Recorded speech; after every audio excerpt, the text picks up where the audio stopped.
Hello guys, जैसा कि आपने वीडियो का थंबनेल देखा होगा और अपनी वीडियो लेक्चर सीरीज चल रही है क्लास 12 सॉल्यूशंस चैप्टर केमिस्ट्री में।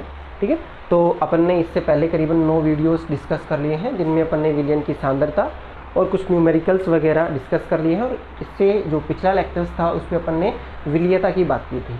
तो आज अपना विलीयता में भी अपन जो लास्ट था अपना गैसों की द्रव में विलीयता, गैसों की द्रवों में विलीयता, उसको प्रभावित करने वाले कारक पढ़ रहे थे। और उसमें लास्ट कारक अपन ने पढ़ा था दाब। दाब का क्या प्रभाव होता है, देखो उसके प्रभाव में अपन ने एक नॉर्मल सी बात लिखी थी कि जितना ज़्यादा दाब होगा गैसों की विलीयता क्या होगी, उतनी ही ज़्यादा होगी। तो उसकी विलीयता को बताने के लिए हेनरी नामक साइंटिस्ट ने क्या दिया, एक नियम दिया था। वो नियम आज अपन इस क्लास में डिस्कस करने वाले हैं। इस क्लास को अटेंड करने के बाद में आपको हेनरी नियम से संबंधित कोई भी डाउट नहीं रहेगा और कहीं और से आपको उसकी स्टडी करने की नीड नहीं रहेगी। ठीक है, तो इस लेक्चर्स में कंप्लीट अपन कोशिश करेंगे हेनरी नियम के जो भी आपके 12th बोर्ड के अकॉर्डिंग जो भी इंपॉर्टेंट्स बातें हैं उन सभी को अपन कवर करेंगे। तो अपन स्टार्ट करते हैं। हेनरीज नियम क्या है? हेनरी का नियम, ये सिंपल लिख सकते हो हेनरी नियम, हेनरी का नियम या फिर हेनरी नियम, हेनरीज लॉ, ये अपन को डिस्कस करना है ना। हेनरी का नियम क्या होता है, क्या नहीं होता है, ये बातें अपन जानते रहेंगे। देखो सबसे पहले सिंपल सा आपको ध्यान रखना है कि ये क्या होता है, गैसों की विलीयता और उसके आंशिक दाब के मध्य क्या देता है कि मात्रात्मक संबंध बताता है। ठीक है, सिंपल सा आप लिख सकते हो इसमें कि पॉइंट गैस का आंशिक दाब, गैस का आंशिक दाब एवं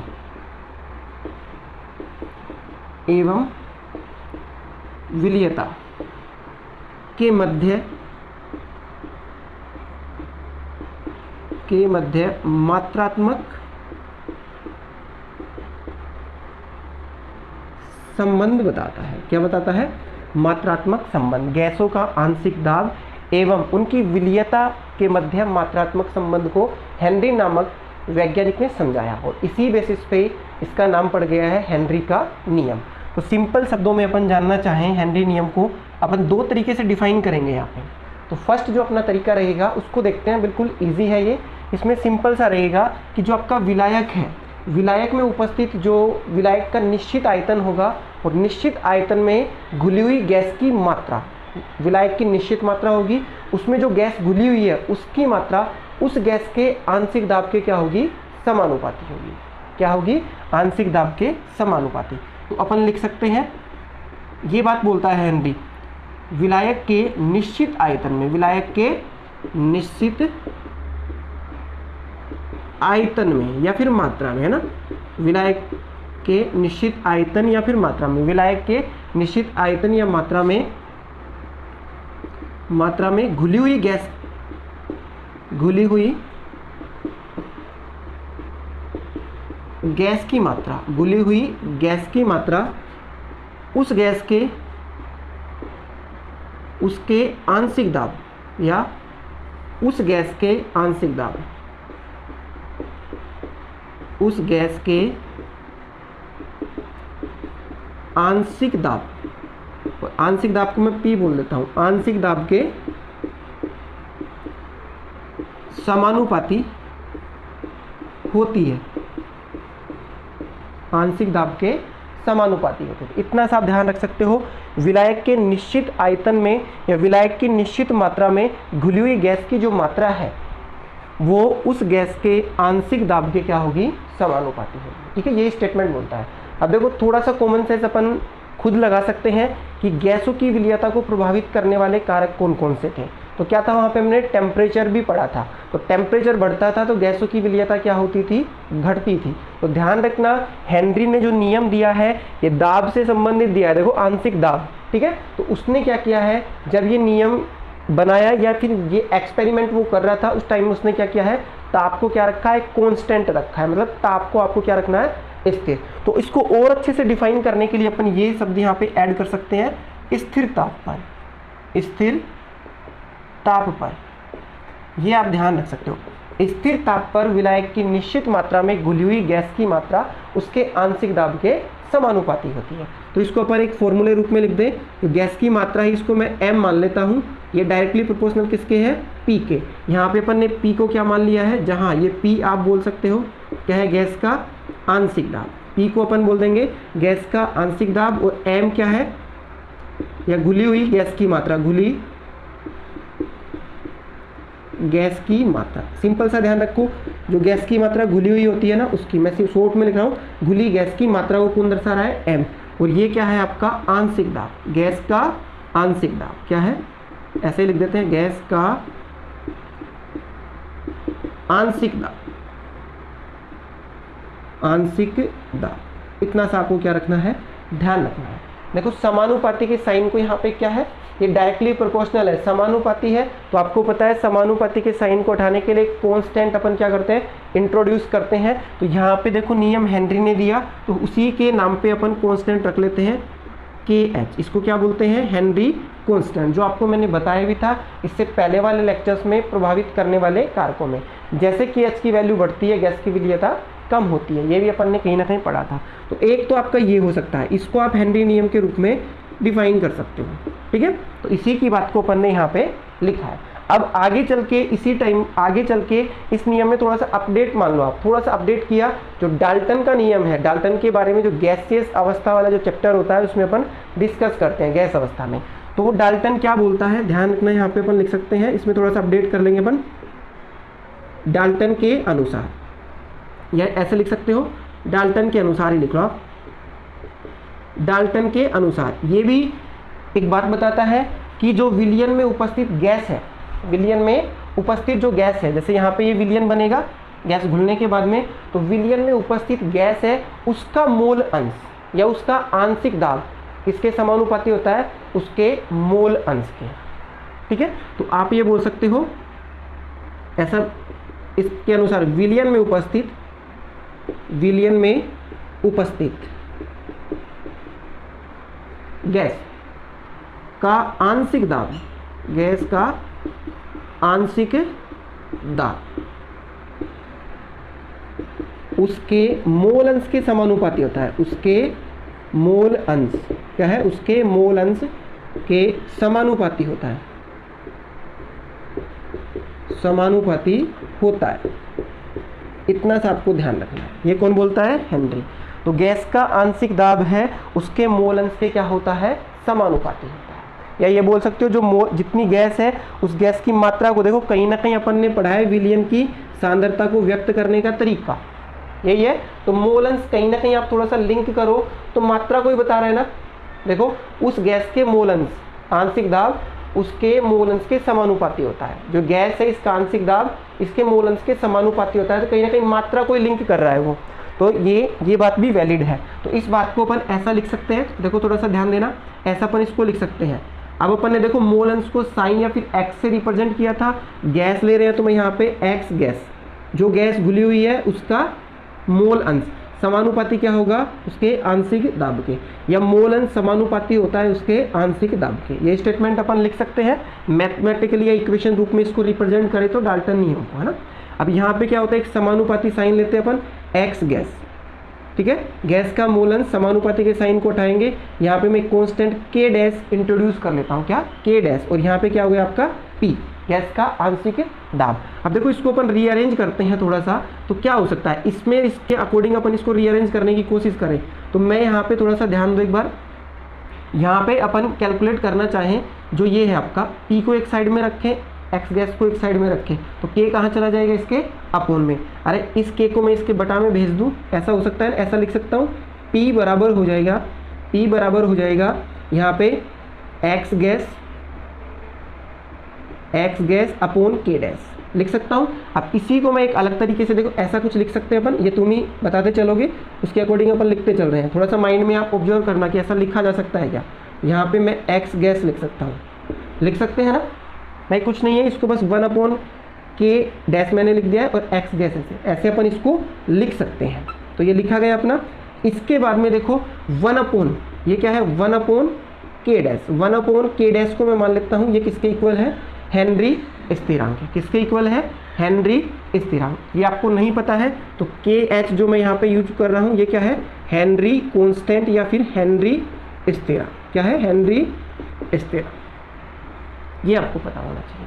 तो यहाँ पे देखो इसको रिप्लेस करके अब मैं इसी चीज़ को मैं इधर बताने की कोशिश कर रहा हूँ, ठीक है। बस कुछ नहीं, कन्वर्ट कर रहे हैं, इसी को दूसरे तरीके से अपन डिफाइन कर रहे हैं हेनरी नियम को। या तो आप इस तरीके से डिफाइन कर दो या सेकेंड वे ये भी है। तो इस वैल्यूज़ को देखो यहाँ पे 1/k की जगह मैं क्या कर दूँ, KH, क्या लिख सकता हूँ, KH। तो P इक्वल्स टू हो जाएगा आपका K' हो गया, K' है, और यहाँ पे X गैस लिख सकते हैं ना, X गैस। तो ये भी आपका एक नियम बन चुका है। इसको इक्वेशन नंबर आप 2 दे सकते हो। तो दोनों तरीके से आप हेनरी नियम को डिफाइन कर सकते हो। अब ध्यान रखना, ये नियम कब है, जब आप क्या करो, हेनरी नियम को विलियन के मोलन्स के रूप में आप क्या करो, व्यक्त करो। अतः अपन बोल सकते हैं, देखो अतः अपन इसको परिभाषित कर सकते हैं। यदि आपसे ऐसा पूछा जाए कि हेनरी नियम को मोलन्स के रूप में आपको परिभाषित करना है, तो सिंपल सा ध्यान देना, अतः हेनरी नियम, अतः हेनरी नियम, अतः हेनरी नियम को विलियन में उपस्थित, विलियन में उपस्थित गैस के, विलियन में उपस्थित गैस के मोल अंश, मोल अंश के रूप में व्यक्त करें तो, मोल अंश के रूप में अपन व्यक्त करें तो क्या बोल सकते हैं, देखो ये सजावटी बातें हैं। अतः हेनरी नियम को विलियन में उपस्थित जो गैस है उसके मोल अंश के रूप में अपन इसको परिभाषित करें तो क्या बोल सकते हो आप, सिंपल सा आप बोल सकते हो स्थिर। देखो ताप तो अपन को क्या रखना है, स्थिर। स्थिर ताप पर, देखो इसी को आप मैथमेटिकली फॉर्मेट है, बस इसको आप लिख सकते हो, स्थिर ताप पर गैस का आंशिक, स्थिर ताप पर गैस का आंशिक दाब उसके मोल अंश के क्या होता है, समानुपाती होता है। यही बात है, मोल अंश के क्या होता है, समानुपाती होता है। अतः स्थिर ताप पर, स्थिर ताप पर गैस का आंशिक दाब, गैस का आंशिक दाब उसके मोल अंश, उसके मोल अंश के समानुपाती होता है, समानुपाती होता है। ये आपका क्या है, हेनरी नियम। आप चाहो तो इतना कर सकते हो, ये थोड़ा ठीक रहेगा, ठीक है। तो सिंपल सा ध्यान रखो, देखो इसी को अपन ने क्या कर दिया है कि गैस का आंशिक दाब, गैस का आंशिक दाब उसके मोल अंश के समानुपाती होता है, ठीक है। तो ये इक्वेशंस भी आप लिख सकते हो और ये भी लिख सकते हो हेनरी नियम में। अब आपसे क्या पूछा जाता है, ग्राफ पूछ लिया जाता है कई बार। क्या पूछ लिया जाता है, ग्राफ। जो हेनरी नियम है उसमें दाब और गैस के मोल अंश के मध्य क्या पूछ लिया जाएगा आपको, ग्राफ। तो यहाँ पे देखो ऐसा लिख सकते हो, हेनरी दाब ग्राफ, ठीक है। वो ग्राफ कैसे बनेगा, ये अपन ने एक्सिस मान ली है, ठीक है। इसको अपन वाई एक्सिस और इसको एक्स एक्सिस। वाई एक्सिस पे अपन क्या मान लेते हैं, गैस का मोल अंश क्या है, या आंशिक दाब मान लो आप, आंशिक दाब, गैस का आंशिक दाब, ये P मान लेते हैं। और यहाँ पे क्या है आपका एक्स गैस, उसका क्या है, मोल अंश। इसके मध्य आपसे ग्राफ पूछ ले तो देखो यहाँ पे अपन ने देखा है आंशिक दाब, क्या आंशिक दाब क्या है, समानुपाती है उसके गैस के मोल अंश के। तो जैसा जैसे आपका मोल अंश बढ़ता जाएगा गैस का, आंशिक दाब भी क्या होगा, बढ़ता जाएगा। तो ग्राफ ओरिजिन से स्टार्ट होगा एक सीधा, इस तरीके से क्या हो जाएगा आपका ग्राफ। यहाँ पे देखो अपन ने आगे चल के ये फॉर्मूला बनाया है, तो इसमें क्या है, जो ये स्लोप है, ये ग्राफ है ना, कितना टिल्ट है, कितना इसमें ढाल है या स्लोप है इसका, उसको मेजर करने के लिए अपन ये स्लोप कैलकुलेट करते हैं। और ये स्लोप आपका कैलकुलेट हो जाता है यहाँ पे tan थीटा से। किससे कैलकुलेट करते हैं, tan थीटा से। तो आप tan थीटा इक्वल्स टू लिख सकते हो, या सिंपल आप लिख सकते हो जो ये स्लोप है आपका, स्लोप या फिर ढाल, या फिर फिजिक्स में प्रवणता शब्द भी अपन क्या करते हैं, यूज, प्रवणता भी यूज करते हैं। ये किसके इक्वल हो जाएगा, यहाँ पे जो आपका क्या है, KH के, किसके इक्वल होगा, KH, हेनरी स्थिरांक के बराबर हो जाता है। क्या हो जाता है आपका, ये स्लोप है। अब देखो KH कैसे कैलकुलेट कर सकते हैं, KH कैलकुलेट करना है आपको तो X गैस को क्या इसके नीचे भेज दो, अपॉन में भेज दो। KH इक्वल्स टू आप ये लिख सकते हो ना, P अपॉन X गैस, ऐसा भी आप लिख सकते हो, ठीक है। तो KH की वैल्यू आपको कैलकुलेट करवाए किसी न्यूमेरिकल में, तो आंशिक दाब यहाँ पे बटा में मोलर। चाहो तो इसके आगे भी आप लिख सकते हो KH। कैसे लिख सकते हो आप इसको? P/X gas. तो ये आपका क्या हो गया? हेनरी का नियम। ये कंप्लीट है आपका हेनरी का नियम। सिंपल सा ध्यान रखना है, ग्राफ पूछा जा सकता है, इसका मतलब पूछा जा सकता है, क्या होता है हेनरी नियम। अब इसके बाद में अपन को देखना है हेनरी नियम की सीमा या लिमिटेशंस, या मतलब कहाँ कहाँ वो वैलिड होता है, क्या क्या कंडीशंस होती हैं। तो आप इसका स्क्रीनशॉट ले सकते हैं। आपने स्क्रीनशॉट ले लिया होगा।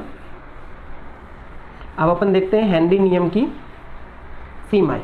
और एक पॉइंट आप और ध्यान रख सकते हो, यहाँ पे क्या है, जो ये KH है, हेनरी स्थिरांक है, ये गैस की प्रकृति पर निर्भर करता है। मैं लिख देता हूँ, हेनरी स्थिरांक क्या है? गैस की प्रकृति पर निर्भर करता है। गैस की प्रकृति पर निर्भर करता है। ये भी आप थोड़ा सा ध्यान रख सकते हो, गैस की प्रकृति पर निर्भर करता है। अब हेनरी नियम की सीमाएं अपन को पढ़नी है। हेनरी नियम की सीमाएं या लिमिटेशंस ऑफ हेनरीज लॉ। तो देखो हेनरीज नियम की सीमाएं क्या है, इसके लिए कुछ कंडीशंस है। तो आप इसको इस वे में भी लिख सकते हो कि हेनरी नियम है, हेनरी नियम निम्न स्थितियों में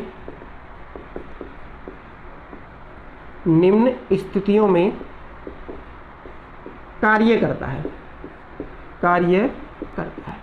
जिस वे में आपसे पूछा जाए आप बता सकते हो। ये कुछ स्थितियां लिख रहा हूं, ऐसी कंडीशंस रहेंगी तो आपका हेनरी नियम एप्लीकेबल होगा। और अगर ये स्थितियां ब्रेकआउट होती हैं तो वो उसकी क्या हो जाती हैं? लिमिटेशंस। आप लिमिटेशंस के वैसे जान लो, या फिर किन कंडीशंस पे ये काम करेगा, उन दोनों कंडीशंस को मैं यहाँ लेके चल रहा हूँ। सबसे पहले तो क्या होना चाहिए? विलयन जो बनेगा ना आपका, विलयन में गैस की विलीयता क्या होनी चाहिए? विलयन में गैस की विलीयता अल्प होनी चाहिए। सिंपल सा ध्यान रखना है, क्या होनी चाहिए? अल्प होनी चाहिए। अगर कोई गैस विलयन में अत्यधिक विलयशील है तो वहाँ पे हेनरी नियम आपका काम नहीं करेगा। सेकंड कंडीशंस क्या है? सेकंड कंडीशंस ये है कि दाब है ना ज़्यादा अधिक नहीं होना चाहिए। दाब अत्यधिक नहीं होना चाहिए। अगर आपका दाब क्या हो गया? ज़्यादा, तो हेनरी नियम आपका काम नहीं करेगा। थर्ड कंडीशन है ताप अत्यधिक कम नहीं होना चाहिए। ताप अत्यधिक कम नहीं होना चाहिए। ताप अत्यधिक कम नहीं होना चाहिए, मतलब ताप आपका ज़्यादा कम नहीं होना चाहिए। और लास्ट और इम्पोर्टेंट फोर्थ आपकी लिमिटेशंस ये बोल सकते हो कि जो गैस है, गैस विलायक के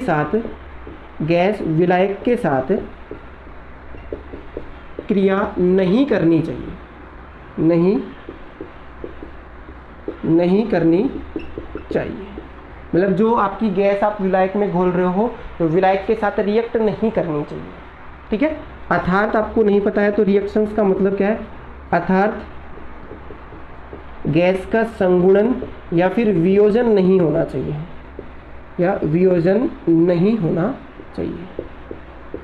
नहीं होना चाहिए। ये आपको ध्यान रखना है।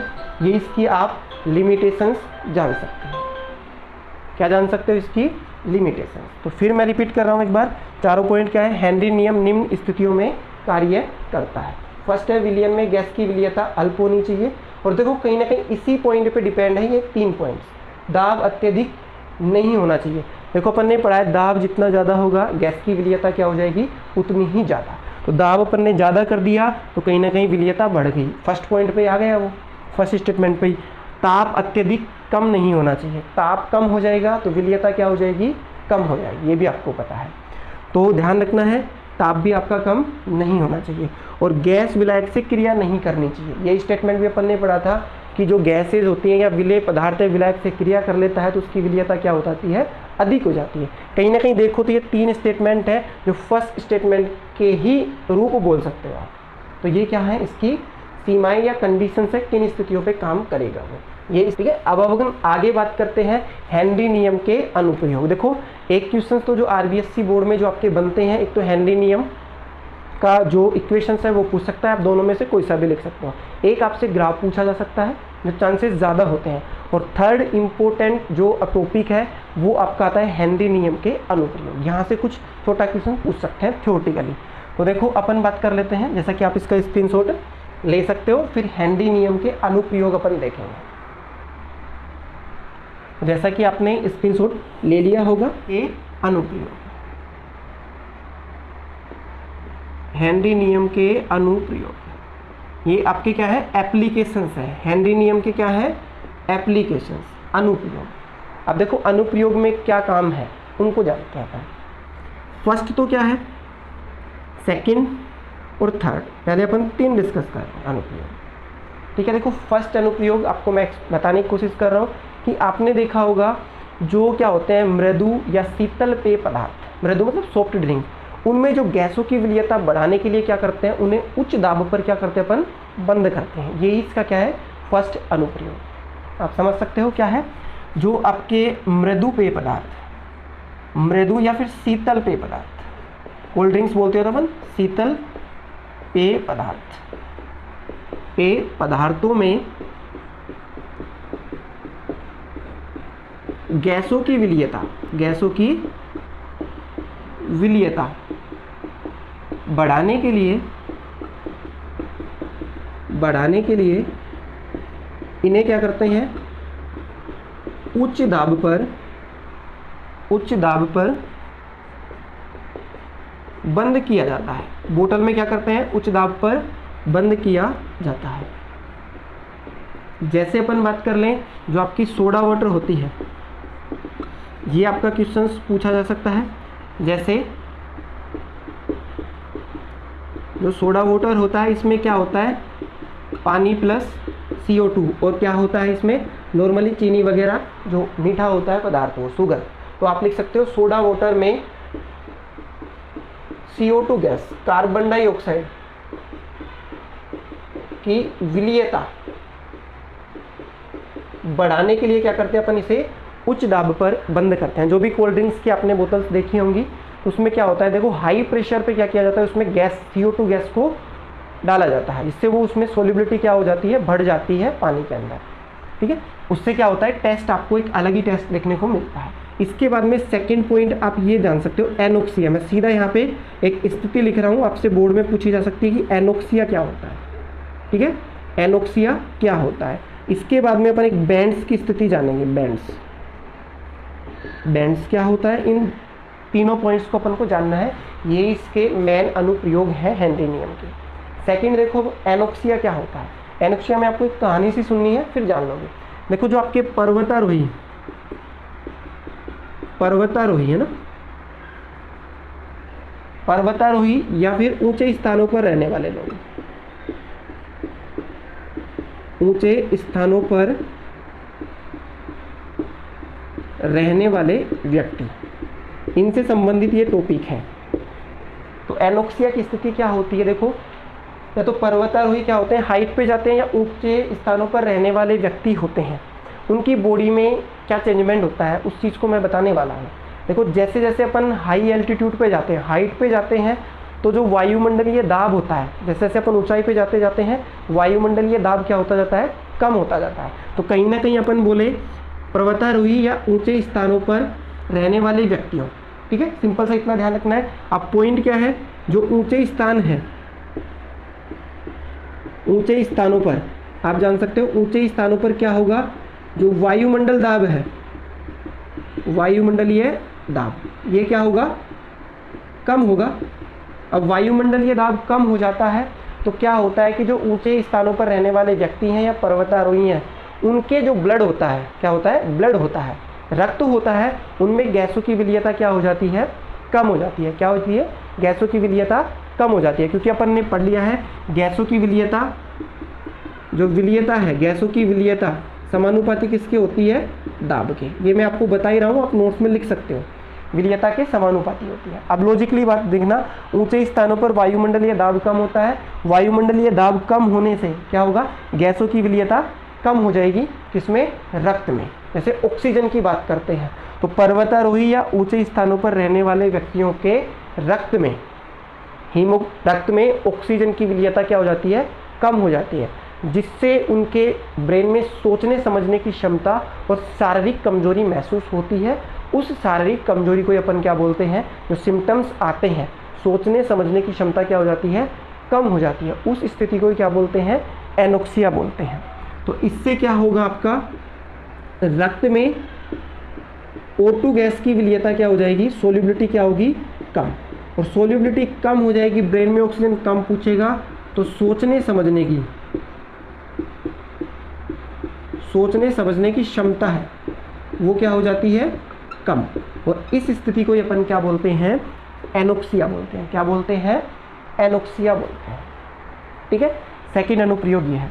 अब देखो एनोक्सिया की स्थिति से बचने के लिए जो अपना मानव शरीर होता है अपने अंदर क्या चेंज करता है, देखो क्या हो रहा है, ऑक्सीजन की सप्लाई बाधित हो रही है, कम हो रही है, तो बॉडी में क्या होता है, वो आरबीसी की संख्या बढ़ाती है। बॉडी अपनी बॉडी क्या करती है, आरबीसी की संख्या बढ़ाती है। तो इससे कहीं ना कहीं क्या होगा, आपका हीमोग्लोबिन ये भी इंक्रीज होगा। अब जिस व्यक्ति के शरीर में हीमोग्लोबिन ज़्यादा है, हीमोग्लोबिन क्या है, ज़्यादा है, और हीमोग्लोबिन का काम क्या होता है, ऑक्सीजन को अपने साथ बाइंड करना और पूरी बॉडी में ब्लड के थ्रू सर्कुलेट करना। तो इससे क्या होगा, O2 गैस की बाइंडिंग कैपेसिटी क्या हो जाएगी, जो O2 गैस की संयोजन क्षमता, संयोजन क्या हो जाएगा, बढ़ जाएगा। ठीक है, तो ये ध्यान रखना। एक आपका ये भी हो सकता है बचने के लिए, जो श्वसन दर है आपकी, वहाँ पे रहने वाले व्यक्तियों की श्वसन दर भी क्या हो जाती है, बढ़ जाती है। और नॉर्मली आप देखना जो हाइट वाले स्थानों पे रहते हैं लोग, उनका जो बॉडी है थोड़ा सा, उसका स्किन टोनिंग और कलर में आप देखोगे थोड़ा पिंक ज़्यादा दिखेगा, मतलब ब्लड ज़्यादा दिखता है, क्योंकि जो अपने मैदानी क्षेत्र पे लोग रहते हैं उनसे ज़्यादा उन लोगों में क्या पाई जाती है, हीमोग्लोबिन पाई जाती है। क्या पाई जाती है, हीमोग्लोबिन पाई जाती है। अब बात करते हैं बैंड्स। बैंड्स की स्थिति क्या होती है, ये भी अनुप्रयोगी है किसका, हेनरी नियम का। अब इसमें ये बैंड्स ये नहीं है कि किसी वस्तु को मोड़ देना, वो बैंड्स नहीं है, ये आप केमिस्ट्री में ध्यान रखना है। 12th के हिसाब से बैंड्स अगर केमिस्ट्री में पूछा जाता है तो क्या बताना है आपको, ठीक है, तो ध्यान दो। देखो यहाँ पे अपन बात करेंगे, जैसे ये मैं यहाँ पे एक समुद्र बना देता हूँ या तालाब, और ये क्या है आपका एक पर्वत, ये क्या है आपका गोताखोर, क्या है ये गोताखोर। गोताखोर आप जानते हो जो पानी में गोता लगा के आते हैं, ठीक है। तो ये व्यक्ति देखो यहाँ पे ये क्या है, ये आपका वाटर लेवल है। अब आपको पता होना चाहिए ये पानी है, समुद्र है, गहरा है, ये मालूम। जैसे जैसे इस पानी के अंदर आप जाओगे तो प्रेशर है आपका वो क्या होगा, बढ़ेगा। क्या होता है, जैसे जैसे आप गहराई में जाते हो तो प्रेशर क्या होता है आपका, बढ़ता है। दाब का मान क्या होता है, बढ़ता है। और अपन ने जान लिया है गैस की विलीयता दाब के क्या होती है, समानुपाती। तो जैसे ही देखो इनिशियली ये गोताखोर यहाँ जाता है, धीरे धीरे जैसे नीचे जाता है तो दाब बढ़ता है। दाब बढ़ेगा तो उसकी बॉडी में जो गैसों की विलीयता है, उसकी बॉडी में गैसों की विलीयता है वो बढ़ती जाएगी, क्योंकि दाब बढ़ रहा है। दाब बढ़ेगा तो गैसों की विलीयता भी क्या होगी, बढ़ेगी। अपन बोले तो गोताखोर जैसे जैसे समुद्र में गहराई में जाता है तो उस पर दाब बढ़ता है। दाब बढ़ने से उसके रक्त में ऑक्सीजन, नाइट्रोजन जो गैसेज हैं उनकी विलीयता क्या होगी, बढ़ेगी। क्योंकि अपन श्वसन क्रिया करते हो तो उसमें ये नहीं है कि केवल ऑक्सीजन ही अपने फेफड़ों में जाती है, नाइट्रोजन भी जाती है, जो एनवायरनमेंट में और गैसेज हैं वो भी जाती हैं। तो मुख्यतः अपन मान सकते हैं ऑक्सीजन और नाइट्रोजन उसके ब्लड में क्या हो जाती हैं, बढ़ जाती हैं जब वो गहराई में जाता है। फिर क्या होता है कि जब ये गोताखोर यहाँ पहुँच जाता है तो ऑक्सीजन लेवल भी बढ़ जाता है। इसको एक अलग ही सुख मिलता है। पानी में जब डीप में जाते हैं तो तुम भी कभी महसूस करना, कुछ अलग ही आपको मिलेगा, अलग ही महसूस होगा। कारण क्या है कि गैसों की विलीयता बढ़ जाती है, ऑक्सीजन लेवल अपनी बॉडी में बढ़ जाता है। पर जब ये गोताखोर यहाँ से पैंदे से वापस सरफेस पे आता है और ये तीव्रता से आता है बाहर तैर के, तो गैस से क्या होते हैं कि स्पीड से बाहर निकलती हैं। जैसे को ये बाहर आ रहा है तो दाब कम होगा, दाब कम होगा तो गैसों की विलीयता रक्त में क्या हो जाएगी, कम। और इतनी फास्टली वो गैसें हैं जो रक्त से बाहर निकलती हैं, क्योंकि प्रेशर कम हो रहा है। तो जो आपकी ब्लड नसें होती हैं उनकी, जिनमें नसों में या ब्लड वेसल्स होती हैं या जो आपकी नलिकाएं होती है, रक्त नलिकाएं बोल सकते हो आप, तो रक्त नलिकाओं में गैस जो बाहर निकलती है उसके बुलबुले बनने स्टार्ट हो जाते हैं। वो कंप्लीटली फेफड़ों तक नहीं आ पाती है, उस नलिकाओं में क्या बन जाते हैं, बुलबुले। और वो बुलबुले बनते हैं तो उसमें क्या होता है, एक भयानक दर्द होता है। क्या होता है, भयानक पीड़ा अनुभव करता है कौन, गोताखोर। और कभी कभी तो ये पीड़ा इतनी दर्दनाक होती है कि गोताखोर या व्यक्ति की मृत्यु तक हो जाती है। पर जो पीड़ा होती है या क्रैक्स आते हैं उन्हें क्या बोलते हैं अपन, बैंड्स बोलते हैं।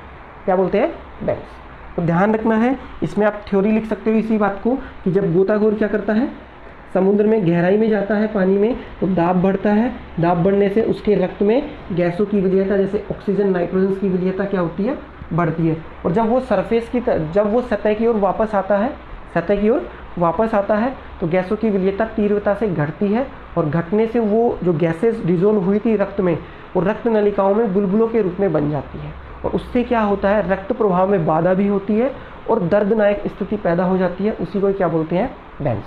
तो आपने देखा होगा इस स्थिति से, बैंड्स की स्थिति से बचने के लिए गोताखोर क्या ले जाते हैं, एक गैस सिलेंडर लेके जाते हैं, अपनी पीठ पे क्या बांध के लेके जाते हैं, गैस सिलेंडर। अब वो गैस सिलेंडर होता है तो उसको ध्यान रखना, ये बैंड्स, इसमें मैंने ये बताया था कि एनोक्सिया की स्थिति से बचने के लिए ये आपके चेंजमेंट होते हैं बॉडी में। अब बैंड्स की स्थिति से बचने के लिए क्या करते हैं, हीलियम, ये आप लिख सकते हो, ये कोई छोटा क्वेश्चन पूछा जा सकता है। बैंड्स की स्थिति से बचने के लिए, बैंड्स की स्थिति के लिए, बैंड की स्थिति से बचने के लिए जो गोताखोर होते हैं ना, ये अपने आप में क्वेश्चन है। गोताखोर हीलियम द्वारा तनु की गई, हीलियम द्वारा तनु की गई नाइट्रोजन व ऑक्सीजन गैस का क्या ले जाते हैं, सिलेंडर लेकर जाते हैं। क्या लेके जाते हैं, जो ये सिलेंडर लेके जाते हैं, गैस का सिलेंडर लेके जाते हैं, उसमें क्या होता है, बैंड्स की स्थिति से बचने के लिए क्या करते हैं, वो गोताखोर हीलियम द्वारा तनु की गई गैस सिलेंडर का प्रयोग करते हैं। और जो ये सिलेंडर्स लेके जाते हैं, इसमें जो गैस की मात्रा होती है, कंपोजिशंस होता है, ये भी आपको ध्यान रखना है। इसमें जो हीलियम गैस है आपकी, ये पूछा जा सकता है, हीलियम 11.7% मिश्रण होता है हीलियम का। इसके बाद में आपका ऑक्सीजन, ऑक्सीजन कितना होता है, 32 के आसपास होता है, 32.2, कितना बोल सकते हो, 32.1 के आसपास या फिर 2, ठीक है। और नाइट्रोजन गैस कितना लेके जाते हैं, 56.2%। ये लगभग डाटा है, ध्यान दे लेना ना आप, सिंपल सा ये ध्यान रख सकते हो, 12% हीलियम होता है और आपका 32% क्या होता है आपका ऑक्सीजन, और 56% क्या होता है आपका नाइट्रोजन गैस। जो गोताखोर जो सिलेंडर लेके जाते हैं उसमें ये होता है, ठीक है ना। तो इसको ध्यान रखना है। अब इसको याद करने का तरीका कैसा है, देखो ऑक्सीजन कितना होता है, 16, तो डबल कर दो आप 32। नाइट्रोजन का द्रव्यमान 14 होता है, 14 पे आता है वो, तो 14 दूनी कितना होता है, 14। 14 को आप करोगे, थोड़ा सा ध्यान रख सकते हो आप, थोड़ा बहुत आपको आइडिया मिल जाएगा, ठीक है। तो ये कंपोजिशंस है, इतना सा ध्यान रखना। नाइट्रोजन से आपका ऑक्सीजन 32 है, और ये कितना है 11.7। हीलियम कितना है 11.7। देखो इसमें हीलियम अपन ऐसे बनाते हैं ना, तो कितना बना 11, इतना ध्यान रखना। ऑक्सीजन 32 और नाइट्रोजन आपका क्या हो जाएगा 56। देखो नाइट्रोजन कितना हो जाएगा 56। एक नाइट्रोजन का कितना होता है 7 दूनी 14 और 14 दूनी 28। 28 को डबल कर लो आप, जिससे ऐसे किया था ना इसमें, ठीक है। 16 और 2 है, 16 दूनी 32। ऐसे क्या है, नाइट्रोजन 7 पे आता है पर 14 होता है उसका द्रव्यमान, तो 2 से गुना कर लो, 14 दूनी 28। 28 का क्या कर दो आप, डबल कर दो, 28 का क्या कर दो डबल। ऐसे कुछ थोड़ा सा ध्यान रख सकते हो। तो ये अपना टॉपिक्स था, थोड़ा सा आपको ध्यान रखना है। ऐसा ही एक क्वेश्चन अपन को विलीयता में ही करना चाहिए था, पर अपन ने वहाँ कंप्लीट नहीं किया है, उसको आप यहाँ जान सकते हो कि जो आपके जलीय जीव है, जलीय जीव ये क्या करते हैं, ठंडे और आपका एक में गर्म पानी शॉर्ट में बताने की कोशिश कर रहा हूँ, फिर बाद में अपन एक क्वेश्चन कर लेंगे। तो जलीय जीव होते हैं जो ठंडे पानी और गर्म पानी, जलीय जीव हैं तो ठंडे पानी में गर्म पानी की तुलना में ज़्यादा रहना पसंद क्यों करते हैं। ऐसा कोई क्वेश्चन बना दे, जलीय जीव गर्म पानी की अपेक्षा ठंडे जल में रहना क्यों पसंद करते हैं। तो अपन ने पढ़ा था ताप का प्रभाव, तो ताप के प्रभाव में आप देखना, अगर पानी गर्म है, अपन ने पढ़ लिया था ना, गैस की विलीयता सोल्यूबिलिटी इन्वर्सली होती है किसके, टेम्परेचर के। ताप ज़्यादा होगा तो गैसों की विलीयता क्या होगी, कम होगी। बस इसी फिनोमेना पे आपको ध्यान रखना है। जो जलीय जीव होते हैं वो गर्म पानी क्या है, गर्म पानी की अपेक्षा ठंडे पानी में रहना पसंद करते हैं। उसका कारण क्या है कि गर्म पानी में गैसों की विलीयता क्या होती है, कम होती है। ठंडे पानी में गैसों की विलीयता क्या होती है, ज़्यादा होती है। इस कारण ठंडे पानी में श्वसन के लिए ऑक्सीजन उचित मात्रा में उनको उपलब्ध होती है। इस कारण वो क्या करते हैं, ठंडे पानी में रहना पसंद करते हैं। ठीक है ना, इतना सा आपको ध्यान रखना है। बाकी अपन नेक्स्ट लेक्चर्स में डिस्कस करेंगे। Thank you for watching.